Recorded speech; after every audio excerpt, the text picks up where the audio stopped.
Meron akong ginawang puzzles dito. Isang bola na may butas at tali. Ayan. So, ang itali ko lang dyan sa gitna. Tapos pagdudugtungin ko lang itong dalawa.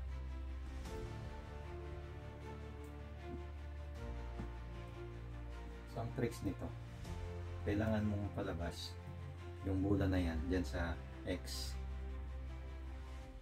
Yan. Karamihan sa mga gumagawa ng solution nito, hindi nila alam at give up na sila kasi akala nila mahirap talaga eh. Mahirap naman talaga. So kailangan mo talaga dito ng IQ, na matalas na IQ. Dahil ang totoo niya, madali lang naman pala. Madali lang naman palang tanggalin yung bola doon sa X. Yan. Pag-aralan po natin. So ito yung bola ko. Tatali mo ng isa at itatali mo ulit doon sa taas. Yan. Yung unang ginawa ko, kunwari lalaglag ko lang siya, pero inikot ko lang. Nandiyan pa rin siya, no? Inikot.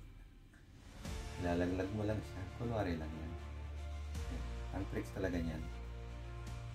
Tingnan mo lang to, yung magkarugtong na yan. Ito magkarugtong, no? Sasalubungin mo lang siya ng ganyan. Tapos makikita mo na ito. Lulusot mo na ito yan sa kabila na yan. Kung nailusot mo na, lumabas na siya. Dito mo na siya hawak. Yan. So, mawawala na yung X. Ganun lang po. Slow motion na lang po natin. I-edit ko na lang ito. Gagawin ko ng slow motion para makita ninyo. Ang tricks talaga niyan. Tingnan mo lang to. Yung magkarugtong na yan. Ito magkarugtong. No? Sasalubungin mo lang siya ng ganyan. Tapos makikita mo na ito. Lulusot mo na ito. Yan sa kabila na yan. Kung nailusot mo na, lumabas na siya. Dito mo na siya hawak. Yan. So, mawawala na yung X. Ganun lang po. Paki-like and share po.